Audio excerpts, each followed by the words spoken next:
What's up, everybody? Welcome back to another episode of Lights Out. I'm your host, Josh. And I'm your host, Austin. And I'm the producer, Daniel. We are back with another paranormal episode for you. We've been loving the paranormal lately. There's just so many good stories out there. So many. Endless, in fact.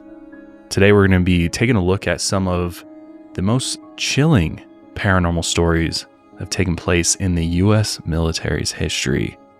Some pretty wild stuff going on. Which is wild because I don't really think of like the military, these very like grounded, practical guys. Well, you think you got to be very logical, realistic? Yeah, like very good at problem solving to have so many paranormal encounters. Yeah, you would think, I'm sure there's some people that are like that or like just think this is all a bunch of, baloney. Yeah, exactly. But there's actually a fair amount of veterans, have done interviews and stuff on YouTube who have paranormal stories from, their time in during service and tours and things like that. So it's really interesting. If you think about it, it kind of makes sense, right? Like we're dealing with war, death.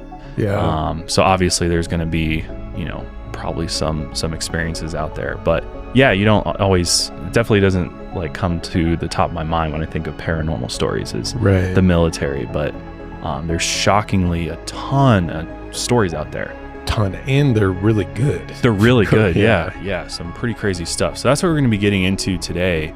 But I did want to just, actually Austin wanted to address something he said last episode. Oh yeah. Shout out to everyone who followed through. If you didn't listen to last episode, I said if you sent me proof of you subscribing or following that I would send you some feet pics. A lot of people followed through and were hitting me up. They're like, where's the feet pics, man? So I didn't really know how to get out of it. But I sent some people just a poster picture of my left foot starring Daniel Day-Lewis. Hopefully I got out of it with that one. Yeah, that's a good call, I think. Yeah. But some of the other people's responses were hilarious. They're like, please no feet pic. I thought you were being serious. They're like, I'm just saying that I have been subscribed, but I don't want any feet pics. So that was super funny. But it was crazy to see too how many people were like, oh yeah, I subscribed to Lights Out a long time ago. They went and checked their subscriptions, and guess what? They were unsubscribed from the channel for some reason. Yeah. Which, what fuckery? Some is that? YouTube ghost activity. I don't unsubscribing. know, man. Yeah, YouTube is just. I don't know who's running that company anymore because it's just like weird things like that happen, and they don't have any explanation for it. I bring it up with our YouTube manager, like, I don't know, and they don't usually know. They don't even know when new features are coming out with YouTube most of the time, which is crazy. Like, I truly am convinced that it's either a bunch of, chimpanzees running YouTube or it's just all AI. I was going to say, yeah. It's some as far as the platform, the actual software itself goes. Yeah. It's some like Fallout dystopian thing where you think you're going to go meet the leader and it's just a computer. Yeah. Like, who's your CEO? Yeah, exactly. So yeah, maybe go check to see if you're subscribed because like 40% of you are watching the show. It seems like on a weekly basis, and you're not subscribed for some reason. So unacceptable. Yeah, we're trying to get that 500,000 subs before the end of the year. That would be really, really cool, and maybe we'll have a little special 500,000 episode or giveaway or something going on. I have a couple ideas with that. So. But we appreciate all of you who did go and subscribe. Or, maybe YouTube's not your thing. You're on audio, you're on Apple Podcasts or Spotify. Just make sure you're following or subscribed over there. Helps the show out. It's free, and we love you for it. So, but yeah, with that being said, let's go ahead and jump into military paranormal stories. And this is going to be specifically centered around the U.S. military. Maybe in future episodes, we'll kind of branch out and check. I'm sure you could find stories across all of the militaries of the world. Oh, yeah. Throughout history, I'm sure it's literally endless. Yeah, it was kind of hard to like hone in on like, well, what are we going to cover? Because it's endless and it's all over the world too. Yeah, so. It really is. But we're going to start with the foundation for the United States Army, and that is West Point Military Academy. So West Point, I think most of us, especially us Americans, have heard of it before. Maybe some of you have actually attended West Point. It's a very prestigious school. I went there for a Boy Scout jamboree one summer. Yeah. Did you really? Yeah. I mean, they do say kind of Boy Scouts is a little bit of a fodder into the U.S. military to some degree. Yeah. A lot of the same standards and survival. The little scarves, too. Yeah, the ascots or the whatever. patches. Yeah. The merit badges. It was beautiful, though. They have a ton of acreage just out in the wilderness, and we just got to camp way out there. It was a lot of fun. Did you experience any paranormal activity? I did not, but I saw a black bear. Nice. Yeah, it was terrifying. That's pretty sweet. I didn't know black bears are generally kind of friendly as long as there's no cubs nearby, but I didn't know that, so I was super spooked. Did you try to go pet him? I just covered my body in honey, ran out there. Well, West Point is really known for being a hotbed for paranormal activity, especially over the last century or so. But West Point was originally established as a fort during the Revolutionary War, and it sits on high ground above the Hudson River. It's about 50 miles north of New York City, and it's also the oldest service academy in the United States. So with paranormal activity, seems like places that have a long history tend to have a little bit more stories to them. So hence why we're covering it today. But its buildings are covered with old textured granite and perched gargoyles even.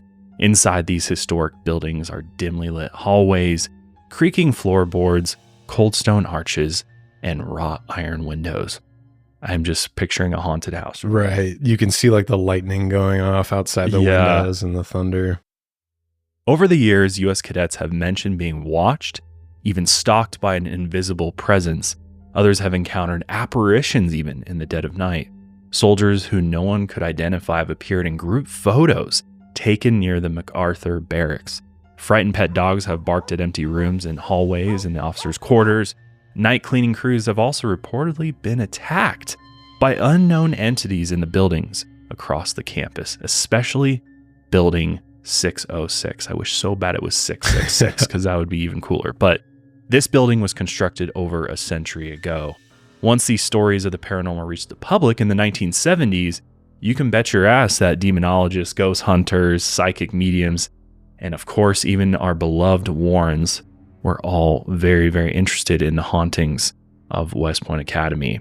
And so they really began documenting and archiving these legendary ghost stories. So it's a big part of the history there, which is really cool. Yeah, like a lot of the sources I found even were through like military websites that were just posting about their archived paranormal events. Interesting. Yeah, they don't even try and hide it or make it seem weird. They're just like, no, this is kind of we documented. love that. We love the openness of the paranormal. Yeah. So one of the most infamous encounters dates back to 1972. Just before Halloween, around 2 a.m., two cadets were sound asleep that October. Between their bunks rested a small partition board in room 4714, which is on the ground floor of the North Barracks 47th Division. These young men were first-year cadet Jim O'Connor and his roommate known as Cadet Victor. They both woke up in that 16 by 12-foot room, and Jim could see his breath, as the temperature had plummeted, colder than most autumn nights. So it kind of seems like maybe a little bit of paranormal temp drop going on there. When he looked over at the room's radiator to see if it was still on, he's like, God damn, turn the heat off, man. It's cold as shit in here. That's when he witnessed the bizarre silhouette of half a humanoid figure in the room. It looked like a man's upper half floating 5 feet above the radiator.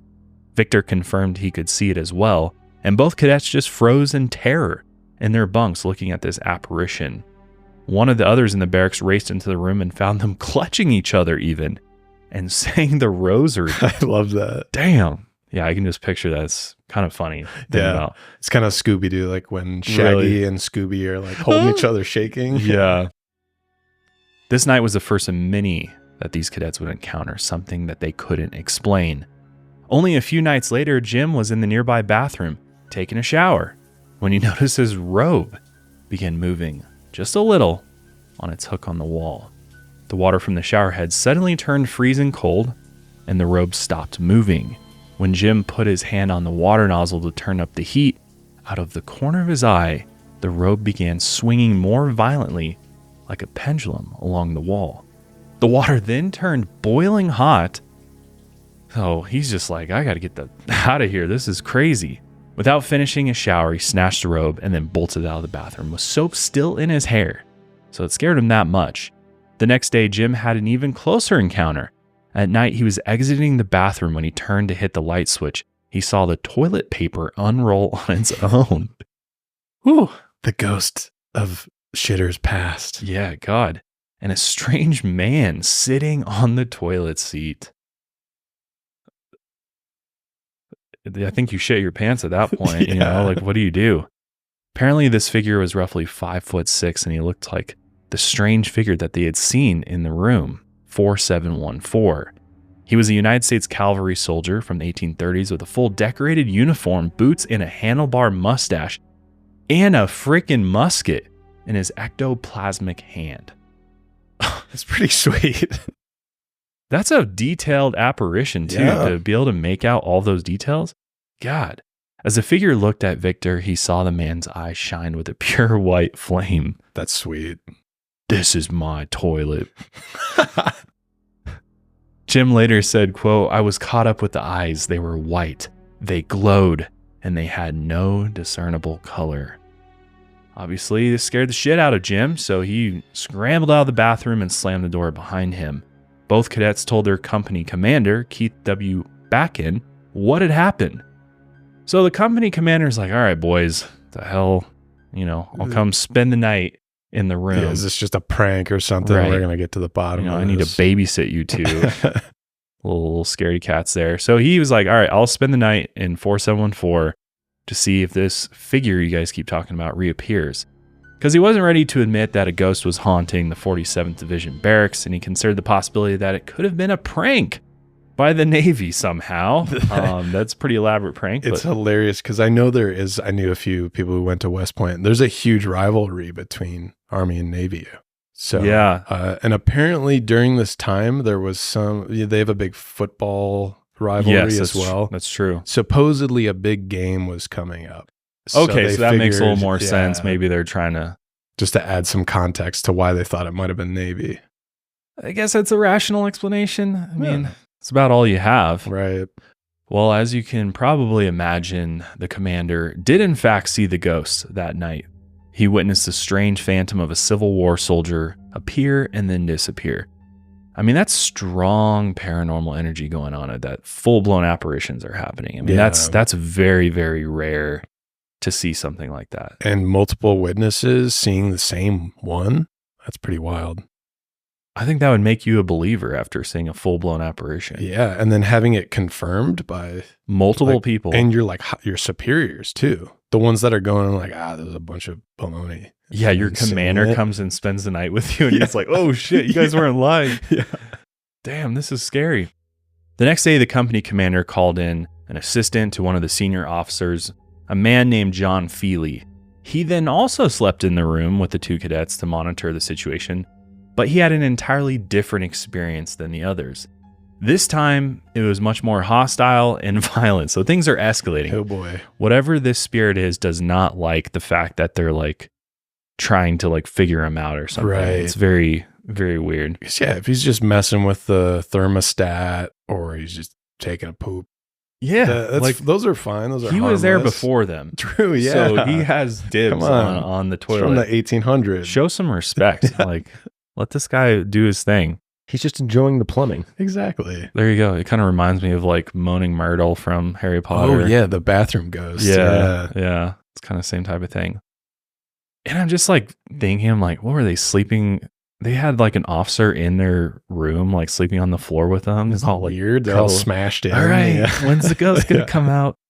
Well, guess what? Around 2:30 a.m., temperature dropped again. His eyes shot open. He tried to get out of bed, but noticed that the apparition had manifested on top of his chest, pinning him down and staring directly at him with those white glowing eyes. John tried to scream, but he felt like the scream was trapped in his throat, which this sounds like something else to me. Sleep paralysis? Is this a sleep paralysis demon they got going on here? Or just he's just experiencing sleep paralysis? Yeah, or all of them? Maybe. But this is the first time that somebody's felt like they're pinned down by this apparition. Right. We have had, I remember our episode when we covered it. Sometimes you just see the sleep paralysis demon like Hanging across out, the room. yeah. And then other times, they come and sit on your chest. But sitting on the toilet in the bathroom? Yeah, That's a new not one. a sleep paralysis. Yeah. That doesn't make a whole lot of sense. Do you ever feel like there's not enough time in the day to get everything done that you need to do? My God, do I feel like that almost every single day. But one service that has absolutely made my life so much easier and saved me, I can't even tell you, thousands and thousands of dollars over the years is stamps.com.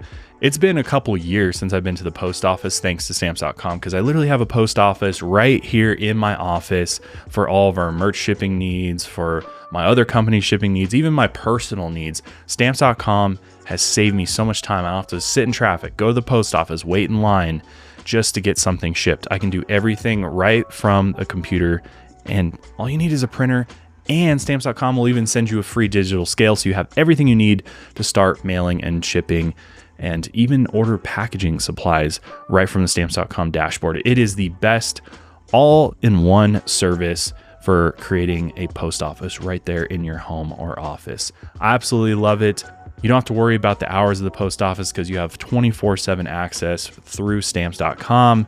It seamlessly connects into all the major marketplaces. So if you have a Shopify store, if you have an Etsy shop, stamps.com is a great solution for all of your mailing packaging needs.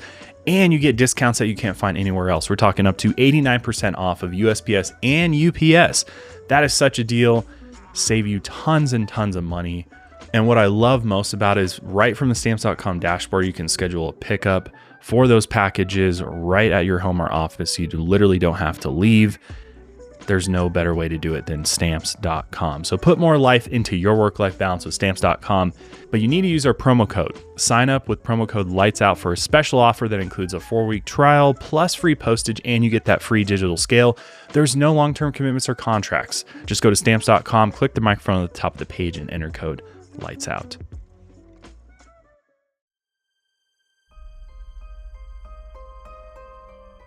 Well, luckily, Jim sensed something was off across the room, and when he moved toward John's bunk, he saw the hazy outline of a Civil War soldier on top of John. The ghost then vanished into the wall beside him, and when he set his hand on the wall where the apparition vanished into, it was freezing cold. So much so that he said ice crystals formed. Nuts. That's like crazy for a ghost to have that much like physical power. Yeah. From then on, Jim and his roommate Victor were assigned a series of upperclassmen who would take turns babysitting them at night, pretty much, basically monitoring the room. Many who tried to sleep in the room also reported seeing the apparition or the feeling of a ghost on top of their chest holding them down. Many who saw the man could only see his upper half because he was often halfway through the wall and then his lower half was on the opposite side. So I think, does that make it scarier? Kind of, I think. This entity eventually became known as the Pusher or the Crusher of Room 4714. Then the psychic and spiritualist Gene Dixon, who was very famous for predicting the assassination of John F. Kennedy, attempted to exorcise the room at one point. And during the session, she was witnessed being picked up by this Pusher apparition, thrown into a wall, and then completely out of the room. I don't know that, like, this feels like more than just like a ghost at this point. Like, yeah, something else is. This is a little bit more powerful than. You think this is more like demon territory we're in? Kind of feels that way a little bit. Or, I mean, interdimensional entity, an alien. I mean, something unexplained that has this much force. After this, she refused to return, and the staff then completely barred any cadets from sleeping in there. That's serious. That's really serious. To this day, no one bunks in that room. 4714. Yeah. Wow. I'm going to enlist just to go stay in 4714. Yeah. Let's see if we can get in there. I'm going to get thrown into a wall. I mean, I would welcome, you would probably beg for that. Yeah. You'd be like, please, just let me experience something. When the New York Times caught wind of what was going on at West Point, they interviewed Colonel Patrick Dion, the Academy's information officer, and he said, quote, "Something has happened and we've not been able to explain what it is." He He thought multiple sightings by different cadets gave the story a lot of credibility, which I agree with, because 6 different cadets confirmed that they had seen this apparition, which they called the pusher or the crusher, which is pretty nuts. But Patrick said, quote, "I think you have to be a believer to see them." That's kind of interesting. Yeah. So you have to believe in the paranormal in order to experience it? I don't know, though. I feel like it works the opposite way most of the times. Like, I feel like when you go actively searching for them, they don't show up. Right. Yeah. So it kind of feels like, but maybe he's just saying, because that's what they're identifying it as, is like this spirit or ghost, that in order to call it that or identify it as such, you're a believer in the paranormal. To it. Yeah. Because maybe he's like, no, this is a goddamn demon. Yeah. You know what's funny is they interviewed this story went to the New York Times. Yeah. That's how big it was. And they interviewed the chaplain, who I didn't know exactly what he was. It sounded like he was probably Christian, but it was funny when they asked him to comment on it. He was like, well, I believe they saw something, but it doesn't align with my theology. So I don't know what to say. So he was like, ghosts are not a thing. Yeah. Which is a lot of people's take, especially those in Christianity. I know for me, that's what I was always told, is like, there is no such thing as ghost spirits or like positive entities. It's all negative. It's all demons. Rooted in demonic infestations and manifestations. So maybe that's what he was thinking, which you think he should do something about it. He's like, nope. The portal to hell in West Point, we'll just close it off. let anybody stay in there. An anonymous colonel asked by an enlisted man what he thought about the situation. He said, quote, "It's a damned embarrassment to West Point." Man. See, that's the attitude I think we all think of. Yeah. Just be like, this is a Scooby-Doo. Like, come on, guys. Like, you're about to go face real horrors in the world, and you're over here worried about this ghost in 4714. Yeah. But like Austin mentioned before, room 4714 was completely cleared and never used as a sleeping quarters again, and it now acts as a small study area to this day. Skeptics claim that sleep paralysis and hypnagogic hallucinations were to blame. I don't think we've said that one on the show before. Hypnagogic. So there's a lot we could dive into with that, but have you ever like noted your own hypnagogic hallucinations? They often happen. So they happen like right before you start dreaming, or like right before you're falling asleep. Kind of like when you're in that in-between zone. Yeah, and a lot of people will get sort of creative inspiration from there. And I remember I used to be able, I can't do it anymore, but I used to be able to identify when I was in it.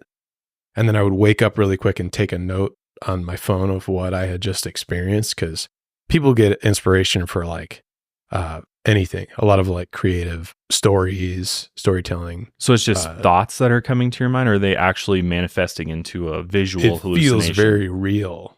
It's like, so like, what would you see? Nothing like terrifying. It was mostly just it almost feels like I was in a dream, but I wasn't sleeping. Okay. So it's more like that. Even though I kind of could identify that it wasn't real, I would just see crazy concepts and storylines that I would have to wake up and be like, this might be a good idea for a short story or something. Interesting. I don't know that I've ever like identified. Have you ever experienced that? Like, Danny, have you ever seen something like in the in-between zone? Seen, not really, but then I know that experience of like when you're about to fall asleep and you feel like you're falling. I know that's also technically a hallucination. So I've experienced that plenty of times, but nothing along the lines of like seeing apparitions or maybe some inspiration, but I don't write it down. So I don't know. Yeah. Yeah. We should all have a journal by our beds, I feel like. Yeah. And write down stuff. I can't do it anymore though. I've lost it. I used to be able to like identify it and then wake myself up and like write it down. I can't do it anymore though. They're gone. That's surprising with how much coffee you drink. Maybe it's the coffee that's screwing it all up. Maybe the caffeine is just like ruined your imaginary. Yeah. For me, it's always like, I don't know. Have you guys ever experienced like as you're falling asleep, you like all of a sudden like your whole body like jolts? Yeah. I know. I can't remember what that's called, but I know it's some response in the brain going on. Yeah, they studied it. Supposedly the theory is that you're falling asleep so fast that your mind is thinking that you're dying. So it's like a snap response to be like, you're not dead. You're still alive. It's okay. Yeah, no, that's usually when it happens, when I'm just like barely able to keep myself awake. Yep. And I'm starting to fade. But then I'll like, my whole body jolts for a second. Yeah. I'm like, oh, okay. I am falling asleep. You're just shutting down so fast that your brain is like, no, this feels like you're dying, shut but down you're not. Forever. Yeah. Huh. It's called a hypnic jerk, sleep start, or a myoclonic jerk. Yep. Hypnic jerk a lot. Hypnic jerk. Daniel, you're a real hypnic jerk out there, right? Just kidding. You're great. I don't know how to take that. All right. But yeah, moving on to our next story, the lady of quarters 107B.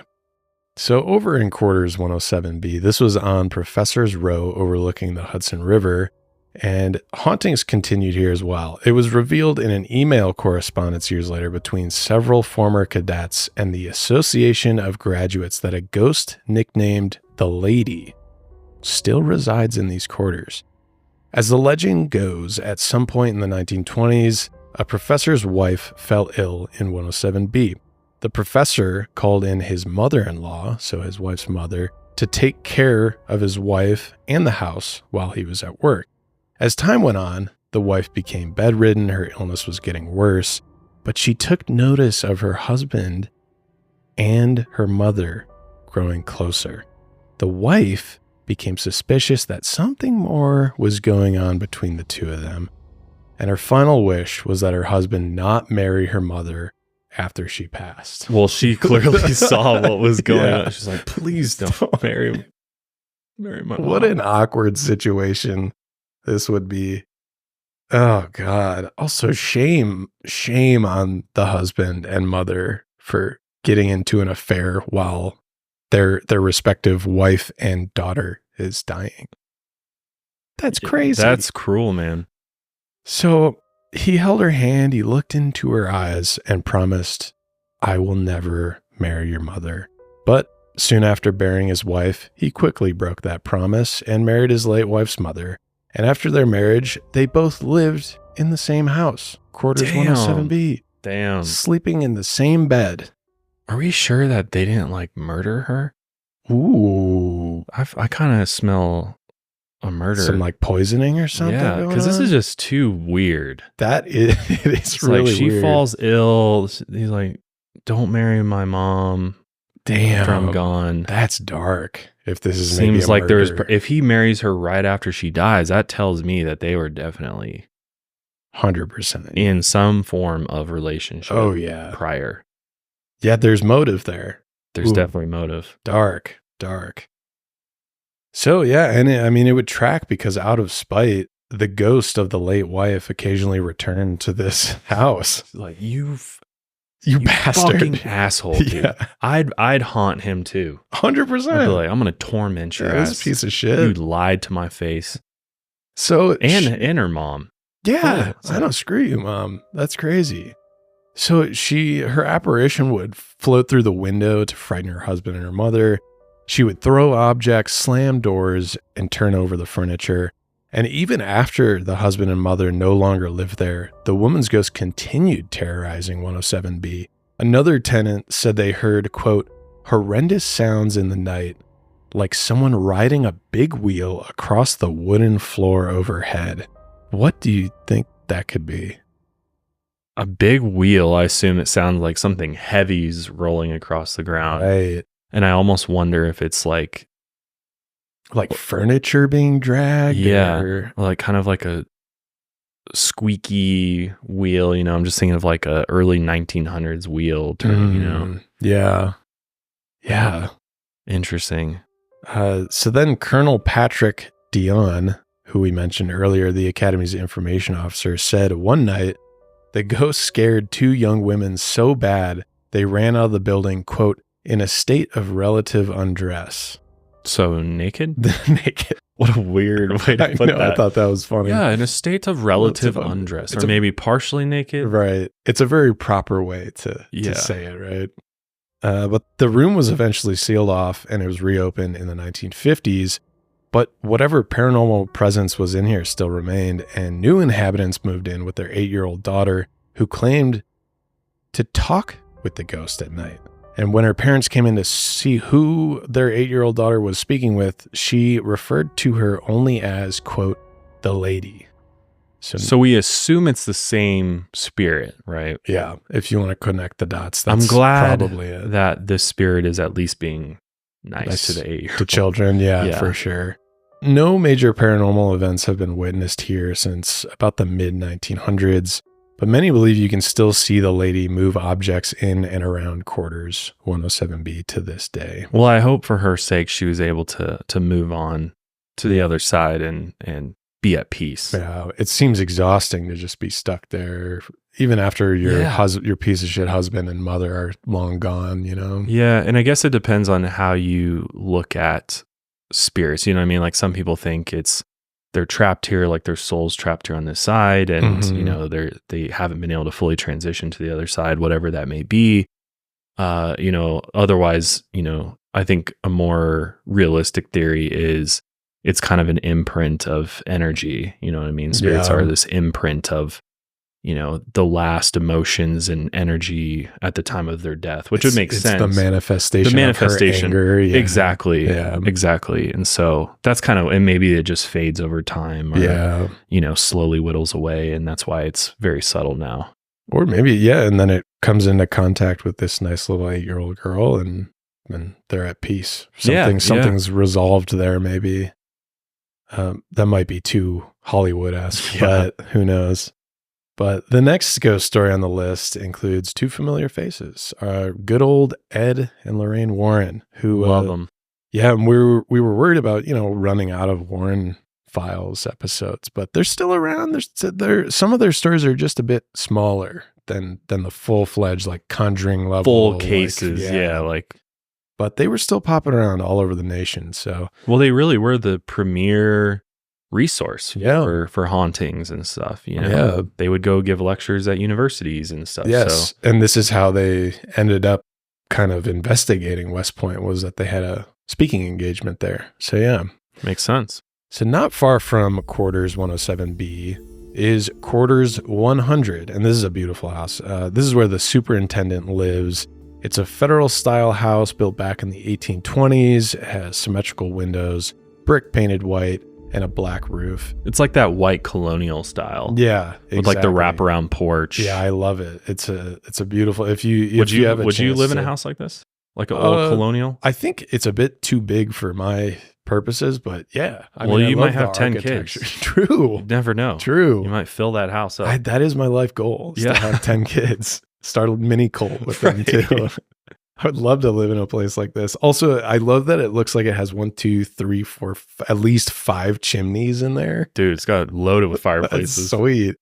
And it's probably because, you know, built in the 1820s, they were having to heat the house with. Totally. You know, just to keep the fires going during the winter.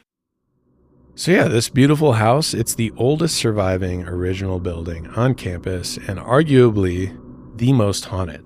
Over the years, it's been renovated, but much has basically stayed the same, including its oldest occupants. Some believe ghosts use this building as a sort of, quote, hotel when they're basically visiting the world of the living, but this is maybe some sort of like portal or safe haven for spirits to reside.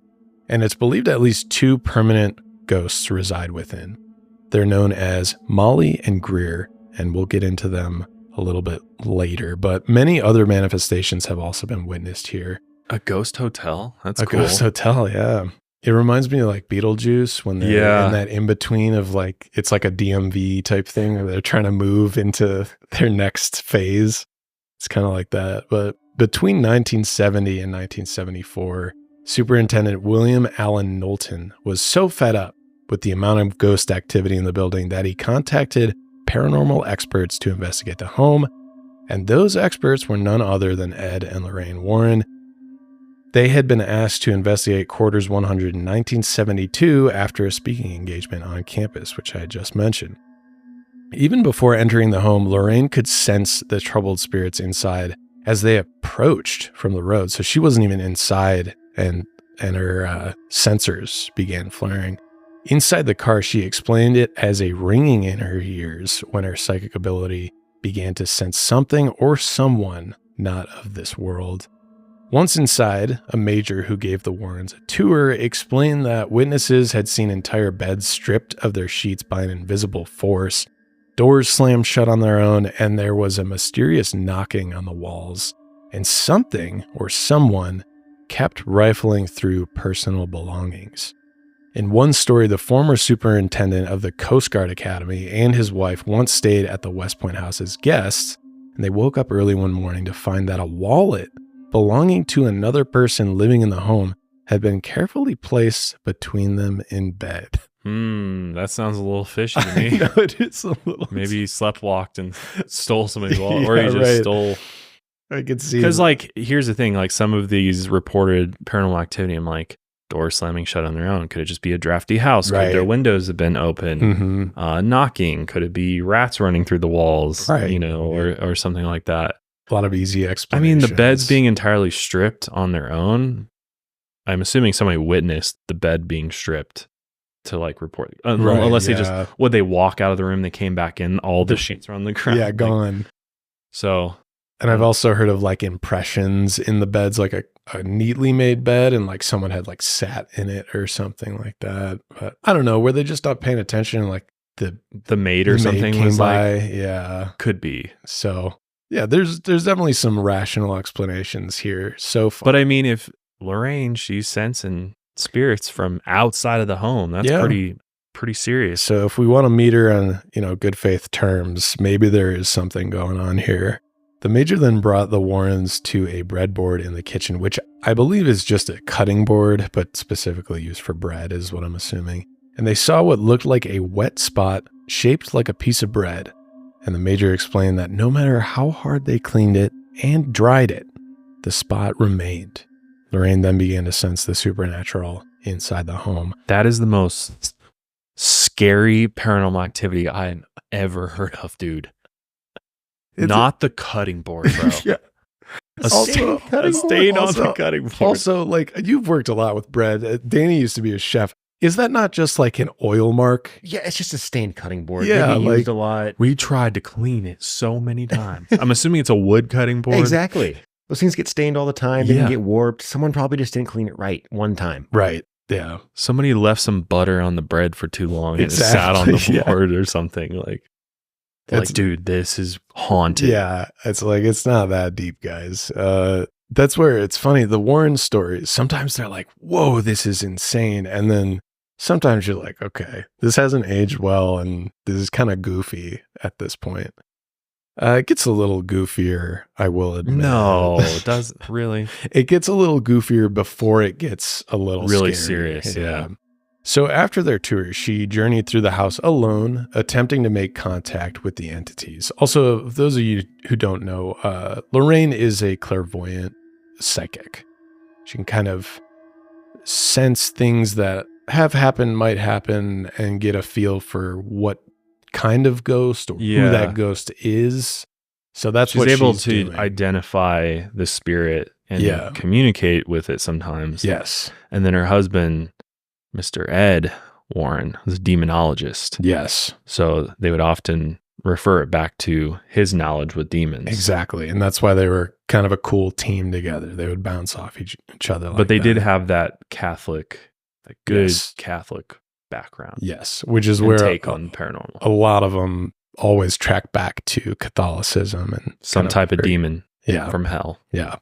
And speaking of Catholics, there will be one coming up very shortly in this story. But it wasn't until the fourth room that Lorraine sensed an entity. Lorraine sat in a rocking chair and felt her heartbeat pulse faster. The ringing in her ears returned, and she sat with her eyes closed. She then felt a soft pressure on her upper arm, like someone gently touching her for attention.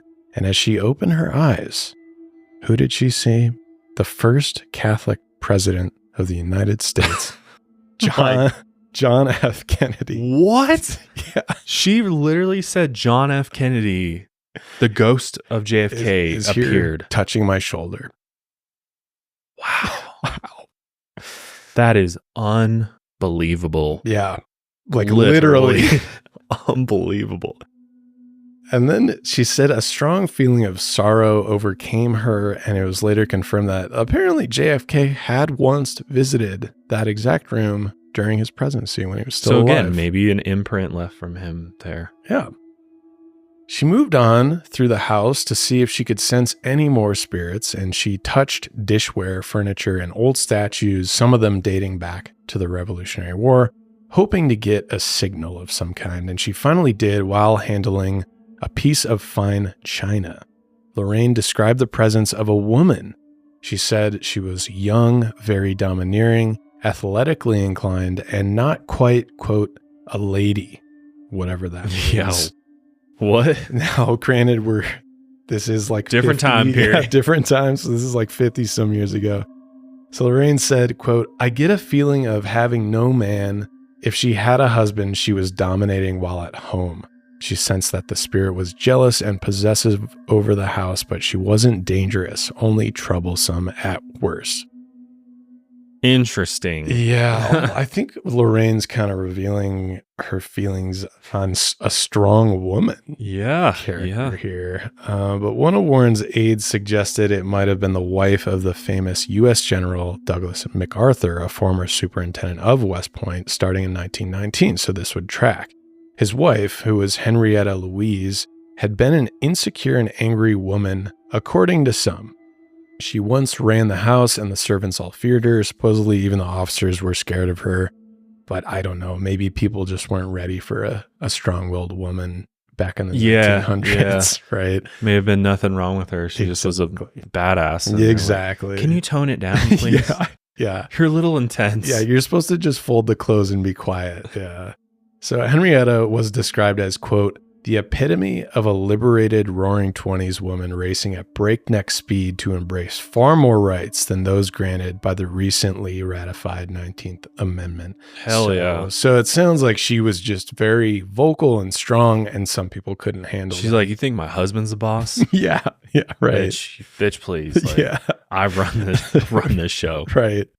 And she was only married to MacArthur for 7 years until their divorce. I think she was married like 3 or 4 times or something. But after Lorraine saw the woman's apparition in a bedroom, she then tried to banish the spirit from the house. But it's unclear if this was a permanent fix for quarters 100. I banish you from this house. Like, good luck. Yeah.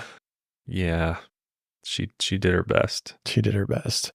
Sometimes the Warrens, like, I have to keep in mind they are treading new ground here with like definitely being the most popular demonologist and clairvoyant psychic combo. Paranormal investigators. Yeah. Like a lot of people don't really understand this world at all. Right. So some of their stuff just has aged a little bit goofy. To say the least. Yeah. You know, that's putting it nicely, probably. Yeah. So going back to Superintendent Knowlton, he decided to order a research project on West Point's history and archive all of it in order to uncover the school's full paranormal past. So he was like, this is pretty interesting stuff. Let's take this a little bit more seriously. The results from this research project discovered that one of the well-known spirits in the house, Molly, might have actually been one of the house cooks of the same name. And she might have once worked for Sylvanus Thayer, a famous engineer, otherwise known as the father of the military academy at West Point. He served as the 5th superintendent, and he held the position between 1817 and 1833. Molly is mostly known as a playful ghost who wanders the rooms and hallways. She knocks over wine bottles and ruffles the linens, and she's never shown any signs of aggressive behavior. It's believed she still occupies the house to this day.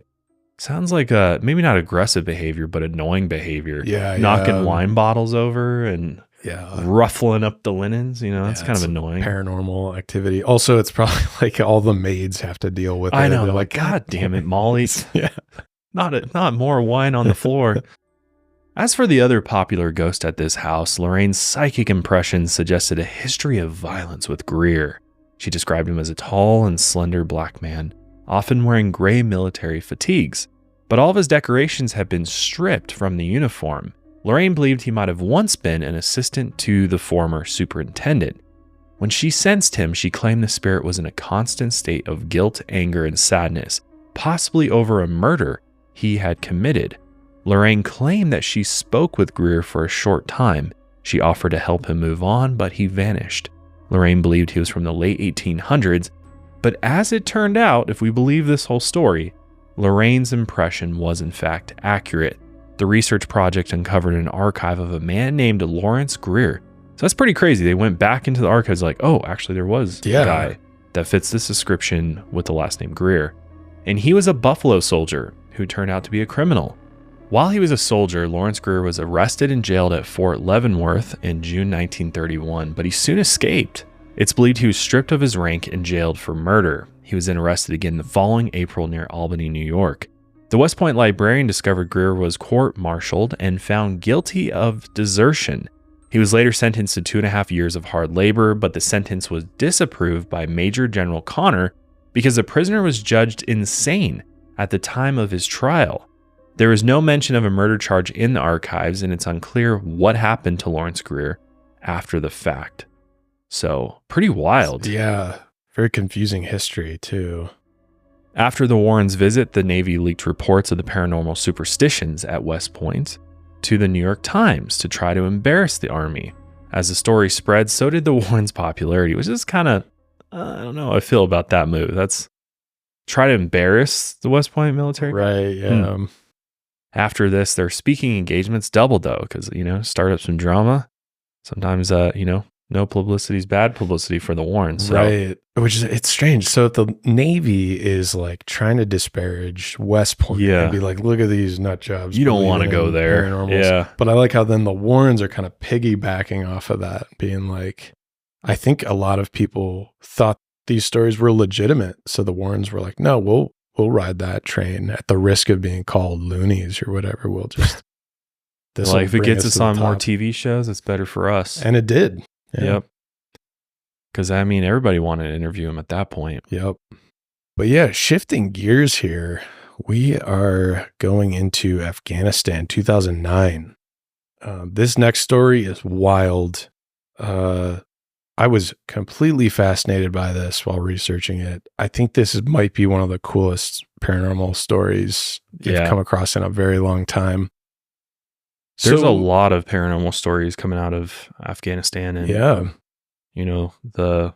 all the wars that have been going on out there for so many years. And there's a very rich history. That's where like a lot of human civilization started was true. There. Yeah. So I think human civilization did start in that region of Mesopotamia, going all the way back. Yeah. I remember it blew my mind because the Detroit Institute of Arts, I know it's museums are kind of like they're trying to figure out like, what do we do with all these artifacts that we found in other places in the world that we basically stole, right? But I remember the Detroit Institute of Arts has, they have their own mummy, and they also have pottery that dates back thousands of years from like Iraq. Oh, wow. Yeah. And I was fascinated that we even still have those things. Yeah. Preserved. But yeah. So going way back, human civilization has been in the Middle East for a very long time. But yeah, so we're going to move away from the military academy and basically into the field of battle. And this one, it's one of the most terrifying, mystifying experiences that 8 U.S. Marines encountered while on active duty in 2009. So in the last few centuries in Afghanistan, which is also known as, quote, the graveyard of empires, because just so much has happened here in human history, local soldiers, civilians, and soldiers from across the British Empire, the Soviet Union, and the US and NATO-led coalition have lost their lives across the tall mountains and dry deserts of Afghanistan. In 2009, 8 US Marines were stationed at Observation Post Rock, which is an isolated post in the middle of Helmand Province in the country's southern region. Locals claim the location of the outpost is cursed and has been for some time, and the U.S. Marines who were stationed there encountered bizarre paranormal events no one could explain. Some of the soldiers even claim they are still affected by the supernatural experience to this day. That's crazy. Isn't that wild? And to me, that makes a lot of sense when you're dealing with a cursed area. Yeah. And, the ground that you were it kind of makes me think of like cursed burial grounds and things like that. Yeah, just coming into contact with it. Wow, Yeah. that's crazy. It's a little bit of explanation and history on the Helmand province. This is and has been the heartland of the Taliban for a long time. More British and U.S. soldiers were killed here than anywhere else in the country during their occupation. And as most of us know, British and U.S. soldiers are no longer occupying the country, and the Taliban have regained control. The region is also famous for its opium poppy agriculture. And this was crazy. I actually didn't know this before researching this, but before the Taliban regained control in 2021, the country's opium harvest accounted for more than 80% of the world's supply. Wow. And if I don't know. So it's a valuable asset to them. Yeah. And a lot of money in that industry because obviously the ties to drugs and right. I don't know if I can say the H word, but yeah. I think it's roughly like from this supply, it's like 30% of the world's comes out of this region. But aside from the bloodshed and the opium poppies, this region was also notorious for its paranormal activity, and both locals and foreign soldiers in recent years have reported apparitions, unexplained events, and even mystical curses. And many of these occurrences happened in times of conflict and tragedy. So the U.S. soldiers once stationed at Observation Post Rock called it the Rock, or OP Rock for short, and today it looks like any other abandoned NATO or Afghan National Army outpost. There's barbed wire, leftover rations, discarded sandbags litter the whole area. The outpost sits on a 30-foot tall mound near the foothills of the mountains, and the Marines called it, quote, hardened dirt pile. Okay. That's it. So I didn't have a high opinion of this place. I mean, it's pretty desolate. Yeah. There's nothing out there. It's scary. When Marines and British soldiers occupied the area in the mid-20 attempting to drive the Taliban out of the area, they planned on detonating a defensive trench post on the mound. Moments before they were going to blow out these tunnels, one story claims the soldiers discovered a small tunnel system snaking within the mound, and it appeared to be a network of tunnels all leading to a central chamber. This isn't confirmed or denied. This is just a kind of a rumor that surrounds this place. But without investigating it much further, the detonation charges went off. Many of the tunnels within the mound collapsed, forever closing whatever mystery was inside. But months passed as U.S. units cycled in and out of Observation Point Rock, and as they pushed around the dirt and debris on the top of it, they discovered what looked like human bones in the mix. Only a few at first, but then dozens and possibly hundreds. Many who were digging didn't even want to see how many were in there because they said, hey, look, if we found a few, we found enough, so just leave it alone. The human bones made soldiers theorize about what was once beneath the rock and what happened there over the past few centuries. The post and its surrounding area were considered cursed by residents of the Amir Aga villages nearby. I'm hoping I'm pronouncing that right. Some of the U.S. Marines believed an American missile hit the outpost before U.S. soldiers took control of it, and these bones were the remains of Taliban fighters. But in reality, the bones were most likely not exclusively Taliban remains. Some could have been centuries old. A local unnamed scholar who wanted to go unnamed for his own safety, he was over in Garmsir. He told the New York Times what he knew, and he said the hill had originally been a fort, but years ago its purpose changed. Local ethnic Pashtuns saw the mound as a spiritual site and transformed it into a burial site. The fort dates back to just before the 1740s, but it's not clear who originally built it. It was then used as a burial site up until the late 1970s, early 80s.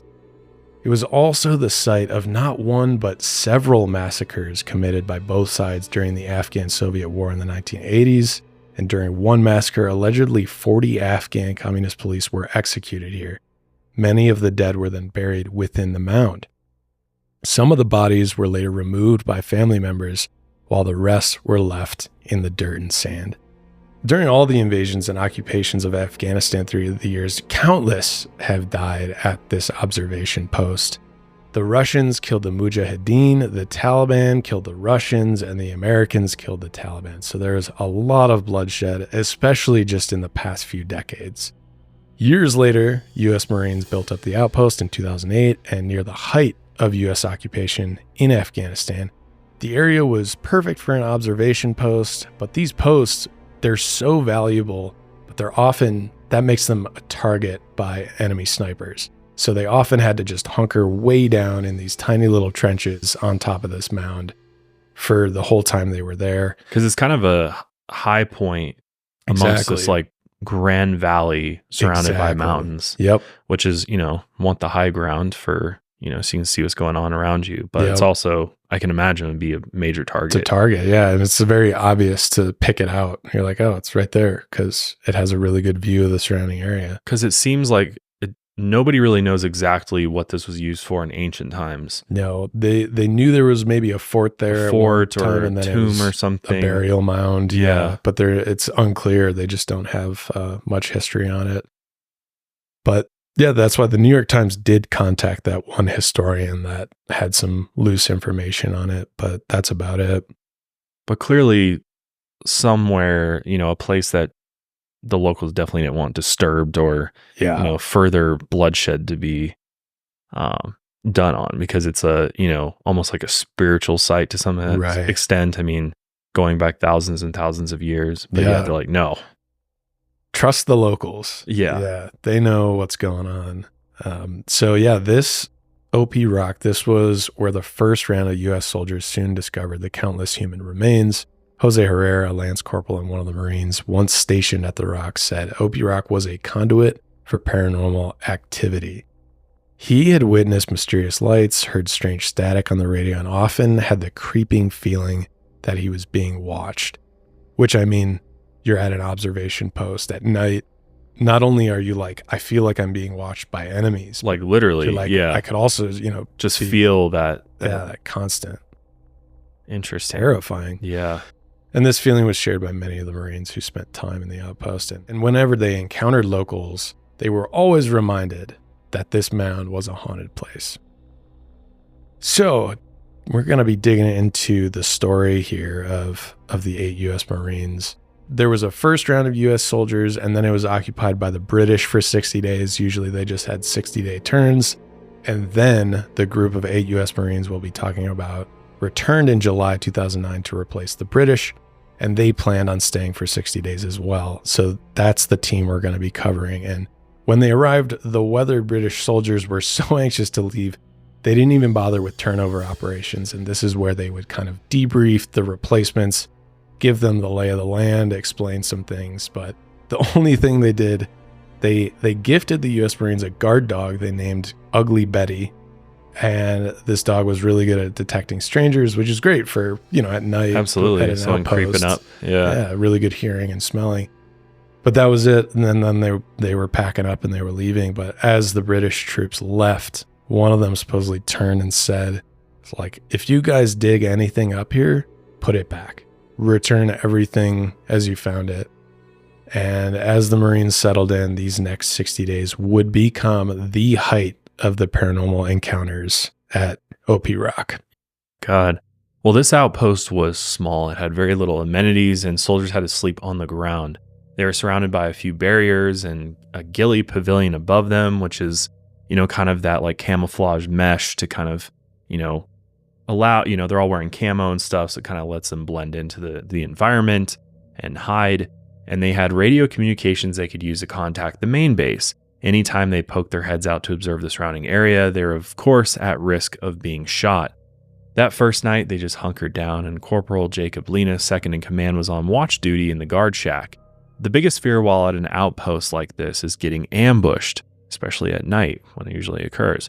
It was difficult to see at night, of course, and there was always that feeling of being watched. Later in the night, Corporal Lena's radio started crackling. These were military-grade radios that hadn't changed much since the 1950s. Some were known to malfunction, which is why the military has soldiers who specialize in radio repair. I mean, it's their only source of communication out there. These radios were also encrypted so that their channels remained secure. Corporal Lena didn't think much of it at the time, but kept up his surveillance out beyond the post. Again, the radio began crackling, and Corporal Lena thought he could hear muffled voices coming through the static. It's almost like a spirit box at this point. Oh, yeah. But it didn't sound like English. The crackling voices became louder, so he pulled the battery out, cleaned the connection points, and reinstalled the battery. After booting it back up, the crackling began again. The faint voices sounded like they were speaking Russian. He checked on his team to make sure they weren't messing with him, but the other 7 men were still in their beds asleep. He then radioed the main base and asked if anyone was trying to contact OP Rock. The main base said no. There had been no radio traffic to OP Rock, and no one from the main base had tried to contact them. So he's like, this is very, very weird. And Corporal Lena figured that something was making the radio malfunction. When his replacement came into the guard shack, he warned the next soldier on watch that, hey guys, like our radio's acting up, not sure what's going on, it's kind of weird. Corporal Lena and the other soldiers then spent the day digging out the defensive trench that surrounded the post.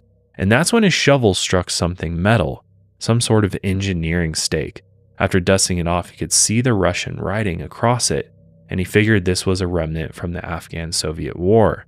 About 10 feet away, U.S. Marine Wilson discovered a collection of pottery, and after digging through it, he pulled out a human femur. No matter where they dug along the trench, they kept finding human remains. So they decided to return the bones and leave the defensive trench as it was, which seems like a good call to me. On day 13th, which happened to be his 20th birthday, Lance Corporal Austin Hoyt took his turn on watch duty up in the guard shack that night. The whole time, he felt the growing presence of someone right behind him.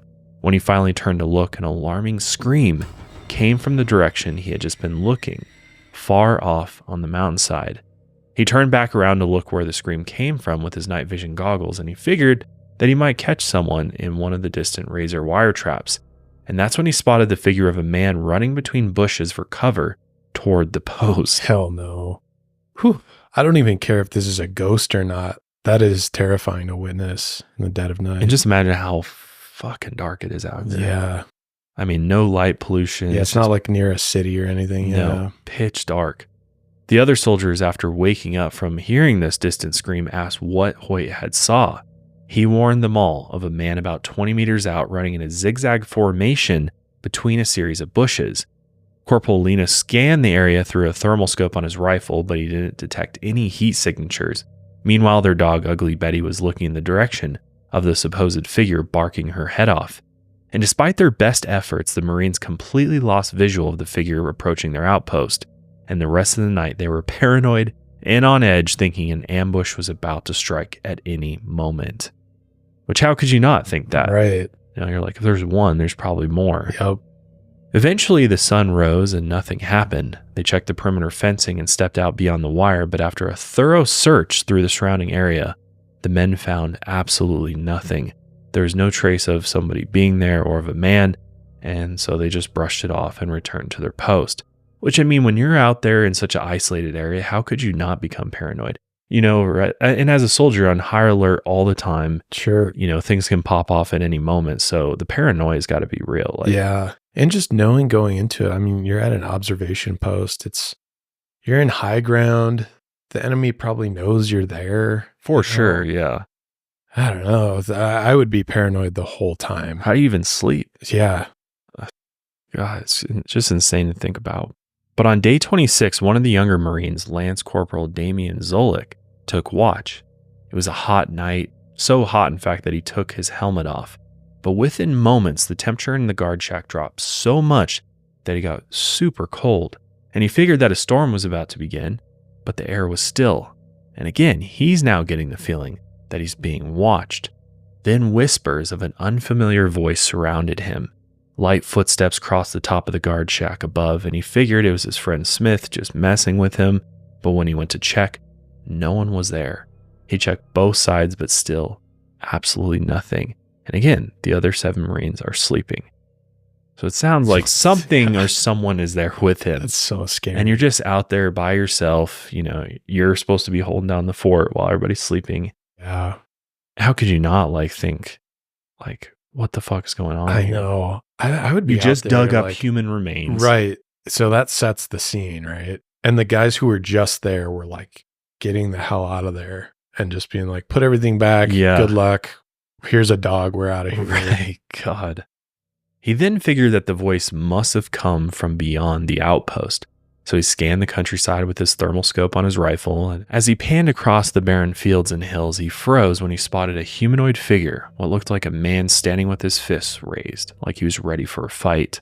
Zolik lowered his scope, attempting to see the figure in the moonlight with his own eyes, but he couldn't see anything, and when he pulled the thermal scope back up, this figure had vanished. In later interviews, Zolik explained how stressed he had been at OP Rock, and he was most likely experiencing severe combat fatigue. After that night, he thought he was losing his grip on reality. He didn't tell the others about what he saw because he had convinced himself that no, it's just my mind playing tricks on me, and he didn't see the figure again. But the whispering and the footsteps on the roof returned on occasion. By sunrise, Zolik thought he was losing his mind, and he told Corporal Lena and Sergeant Green in private about everything that had happened. And at that point, he requested a transfer, and they granted it. The others thought Zolik was just making up an excuse so that he could leave OP Rock. But a few days later, Corporal Lena was on duty in the guard shack, and the dog Ugly Betty began barking at something he couldn't see in the dark. Through his night vision goggles, he spotted what he thought was a Taliban scout on the mountainside a few hundred yards away, but by the time he looked through his thermal scope in order to confirm that it was a human, the figure was gone. Moments later, he looked through his night vision goggles again, and this time he saw the figure several hundred yards closer than it was a moment ago. So it's like terrifying. Oh my God, now it's gotten much, much closer to us. The distance would have been impossible for a human to cover in just a matter of a few seconds. When he switched back to his thermal, again, nothing, it's gone. As he desperately scanned the area for the potential threat, he felt a tap on his shoulder. At first, he thought it was another Marine, but when he looked behind him, the others were all asleep. How could you not just lose your mind? Yeah. That's why I don't blame the guy requesting for the transfer. I mean, I could see how there would be like, oh, you're just being a baby. Right. But man, at this point, that's so terrifying. And also, like, if you're genuinely thinking that you're like, I haven't been sleeping well, and now I'm seeing things and hearing things, yeah, like I'm losing my mind. And you don't know what it is. Right. You don't know if it's the enemy. Right. Or it's something paranormal going on. Because, I mean, if you're picking up, something in your thermal scope, I mean, that's a heat signature, right? Right. So it's like a living thing that's emanating. So is it even possible for a ghost to appear on like a thermal camera like that? Thermal scope? Because that's why they're saying like they're looking at night vision and they're like catching them in night vision, but then they'll go to thermal and it won't be there. Yeah, that's super creepy though. Even like I said before, if this is ghost activity or just there's someone out there, both scenarios are terrifying. Yeah, I don't know. I mean, and how do you even rationalize that in that moment? Because you're like, for all I know, it could be an actual human. Right. That's somehow like evading my watch. Right. Which is even scary so to think scary. about. Yeah, like, and you're feeling a tap on your shoulder, like, oh, God. You got to think you're like going crazy a little bit. I would. Yeah, I'd be questioning everything. Be like, am I actually? Because how many of these guys are like, oh, this is definitely paranormal, are coming into this with that sort of mindset. Right. No, you're thinking like somebody's out here trying to kill me. Right. Over the next week and a half, Marines Hoyt, Smith, and Wilson would all experience similar things while on duty in the guard shack. So now everybody that's out there is experiencing the same phenomena. On day 59, the day before they planned to leave, all of their radios died. When Lena asked Gibbs, their communication specialist, what was going on, he had no explanation for it.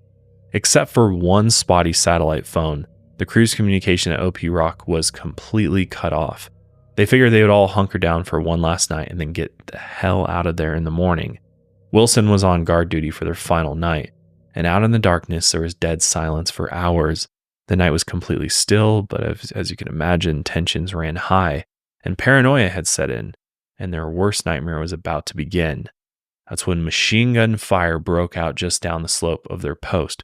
Bullets flew as the crack of rifles woke up the Marines, and they scrambled to the barricades, and Corporal Lena raced into the guard shack. He screamed at Wilson, asking where the gunfire was coming from. Wilson was just as confused as Lena, as he hadn't seen anyone approaching. Moments later, the whistling sound of an RPG tore through the night air. The Marines lowered themselves against the barricades as the rocket fire took a chunk out of their base.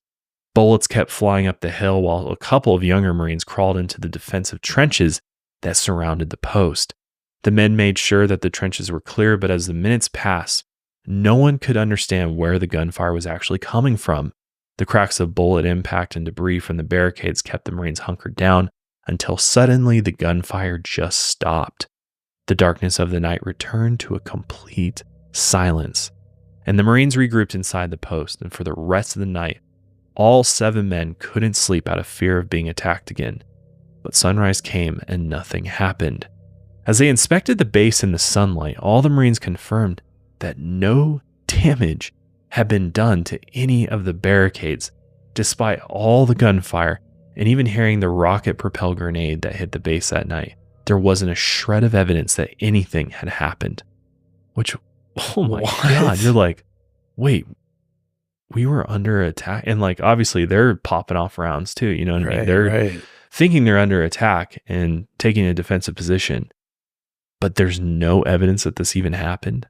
How is that? That also, even if we're going to try and consider like, okay, is this like mass hysteria or something like that? Maybe.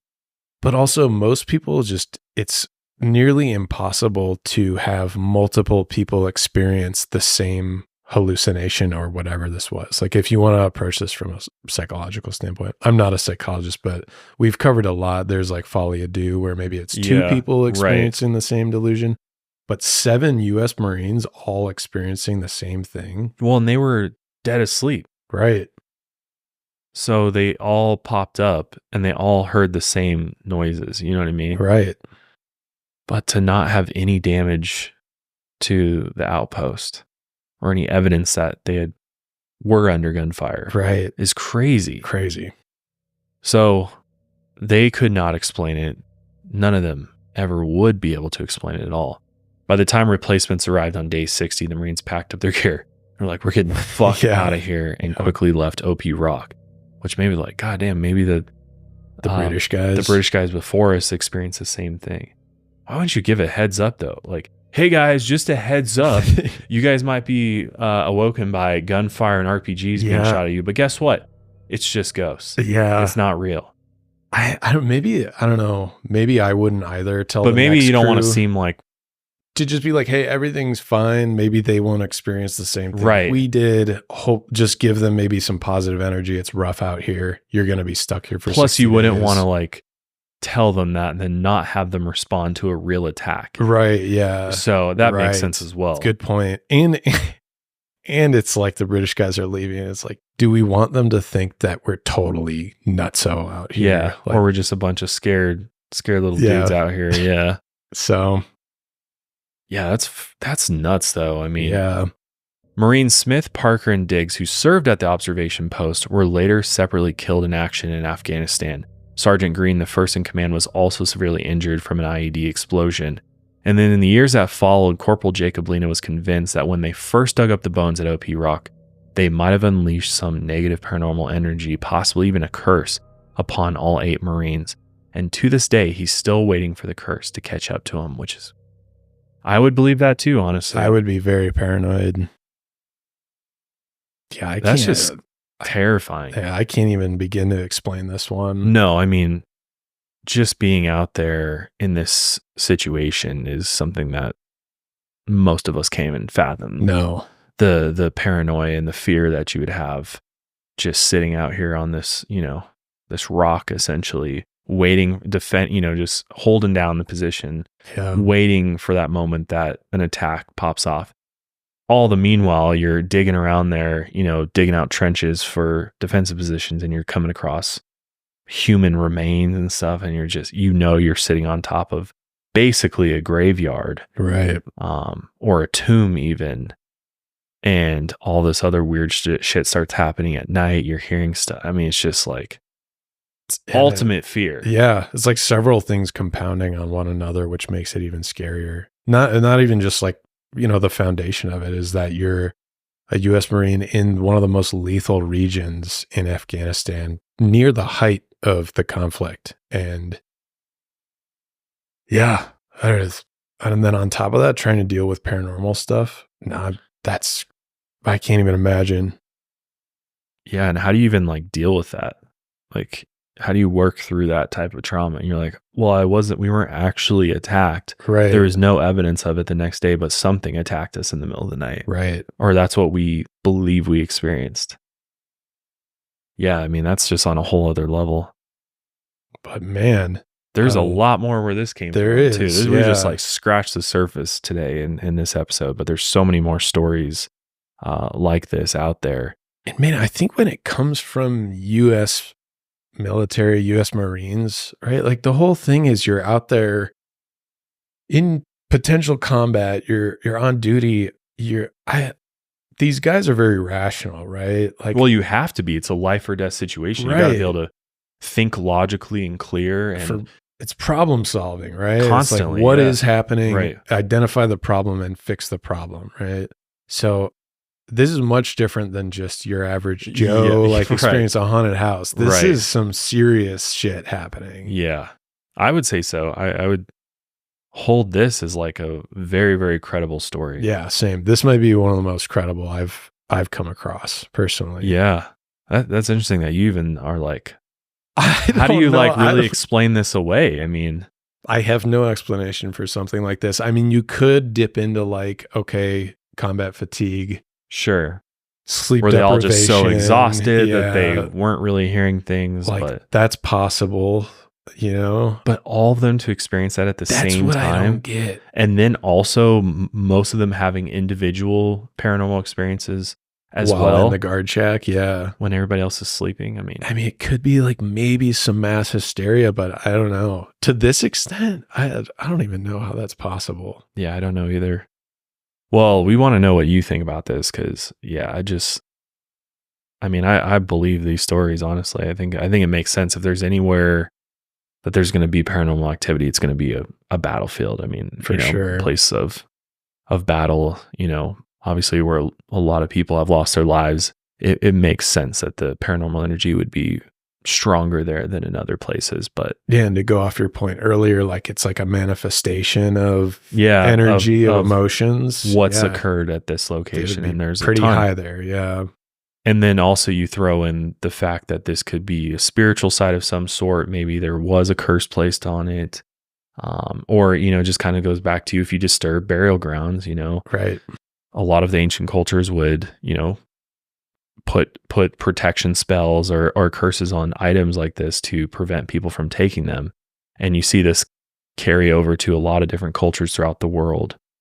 So that part of it makes a lot of sense to me too. And I mean, whether or not you believe in curses and spells and things like that's another conversation, but I don't know. I've heard enough to believe that it's possible that there's something going on there. Yeah. With this. Daniel, what do you think about this? I mean, I'm kind of with you on this, Austin. I think this is probably the most credible one we've seen. Wow. I know I usually bring it up a lot about how places with a lot of tragedy tend to, I believe those areas are haunted more just because all that's happened there. And I mean, for something like this to happen so close to the cradle of civilization, I mean, that makes sense. If there's going to be a place that's haunted, it's going to be the place where humans have been around the most. True. Yeah. No, I agree with that for sure. And I mean, I'm curious to see what all of you out there think about this. Is there any part of this story that you're skeptical about, or is there something that maybe we didn't think about with it? But I don't know. I mean, other than what we already brought up, maybe it's just mass hysteria due to combat fatigue. I mean, 60 days out there, that's a long time to be just hanging out on this rock. Yeah, isolated. Spending a lot of time alone as well. I mean, out of those 60 days, you have 8 guys. I mean, you're all spending at least a couple nights or more, out by yourself all night long. Yeah, in the guard shack, yeah. And you're seeing stuff. It's dark. I mean, I love no matter what, it's a terrifying situation to be in. I do love how a lot of the guys' experiences, they're like, it's my buddies fucking with me. I know. I think you have to tell yourself that. You're like, please let this be Smith tapping me on the shoulder right now. I also like how that it also shows like their camaraderie. Like they do kind of screw with each other, but then they would look back and they're dead asleep. Asleep, right? Crazy, man. Yeah. Well, we'll definitely put this into the rotation for sure. Yeah. Paranormal military stories, because I think there's so many out there. that are just as compelling as the ones that we covered today. So definitely let us know our thoughts. We appreciate you for joining us for another episode of Lights Out. But until next time, lights out, everybody.